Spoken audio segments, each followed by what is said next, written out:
100 ദിവസം കഴിഞ്ഞിട്ടും പ്രഖ്യാപിത ലക്ഷ്യങ്ങൾ നേടാൻ ഇസ്രായേലിന് കഴിയുന്നില്ല. ലോക സമ്മർദ്ദം ശക്തമാകുന്നു. അതുപോലെ തന്നെ അമേരിക്ക ഉൾപ്പെടെയുള്ള രാജ്യങ്ങൾ ഒരു വശത്ത് ഇസ്രായേലിനൊപ്പം നിൽക്കുമ്പോഴും മറുവശത്ത് ഹമാസിനെ എത്രയും പെട്ടെന്ന് അവസാനിപ്പിക്കണം, അതിലേക്ക് ശ്രദ്ധ കേന്ദ്രീകരിക്കണമെന്ന് പറയുന്നു. അങ്ങനെ ഒരു സാഹചര്യത്തിൽ ഇനിയും യുദ്ധം കടുപ്പിക്കുക എന്നതല്ലാതെ, അല്ലെങ്കിൽ യുദ്ധം നിർത്തുക എന്നതല്ലാതെ ഇസ്രായേലിന് വേറെ വഴിയില്ല. പക്ഷെ യുദ്ധം നിർത്തിയാൽ അത് നെതന്യാഹുവിന് വലിയ തിരിച്ചടിയാകും. നെതന്യാഹുവിന്റെ സ്ഥാനം നഷ്ടമാകാം. ചിലപ്പോൾ ഇസ്രായേൽ പ്രധാനമന്ത്രിയെ പ്രോസിക്യൂട്ട് ചെയ്യുന്ന നടപടികളടക്കം, പഴയ അഴിമതി കേസിൽ പ്രോസിക്യൂട്ട് ചെയ്യുന്നതടക്കമുള്ള നടപടികൾ വന്നേക്കാം.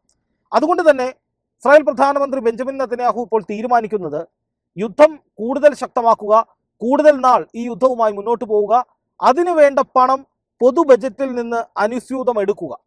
അങ്ങനെ എടുക്കുന്നതിന് ഒരു ന്യായീകരണം അവിടുത്തെ ഫിനാൻസ് മിനിസ്റ്റർ പറയുന്നുണ്ട്.